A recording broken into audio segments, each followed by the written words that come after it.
welcome back to our car care series. My name is Karla and this is my colleague Michael. Say hello, Michael. Hello, Michael. Start over. What do you want me to say now? You don't like hi. I know! What do you Now, it's been a couple of months since Bill 31 came into effect. Distracted driving is one of those subjects I actually would like to focus on in this session.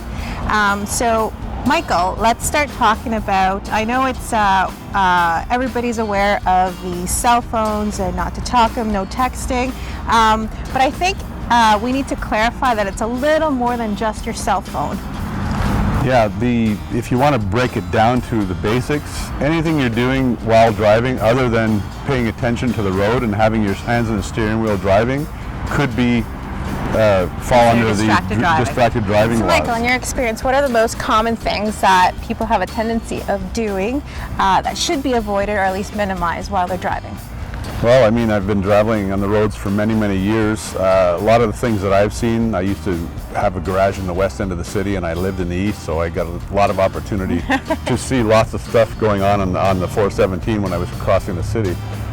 Things like I've seen people putting makeup on. I've seen people with using the steering wheel as a backboard for their map while they're trying to drive somewhere. Hopefully a lot of that is minimized now because of the navigation system. What are the key things that we could do with children? I know for one, most of us get really irritated when the kids start panicking in the car.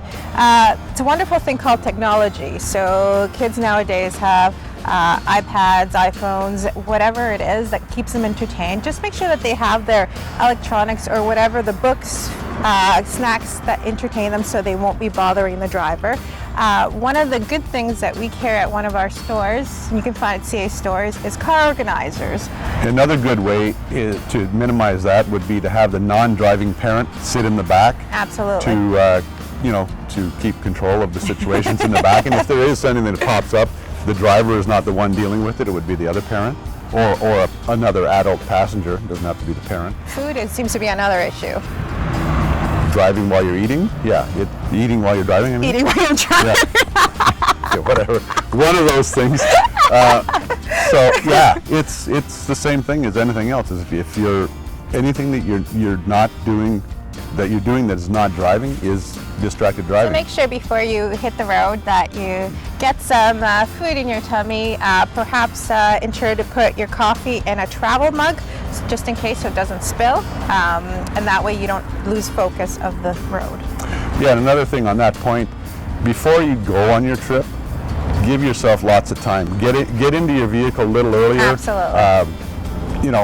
Set your clock, set your GPS, all your navigation, whatever you're going to be doing before you leave, to set your mirrors, get the kids all set up and everything before you get on the road. That'll minimize the distractions you'll have while on the road. Get your Bluetooth set up so that it's working before you leave, so that you're not trying to get it working while you're on the road, because that's also distracted driving. Thank you, Michael, for your time and all your expertise. All this advice is wonderful. And just keep in mind, always just avoid your phone. Put it in the glove compartment. It's not worth the risk. Thank you. My pleasure.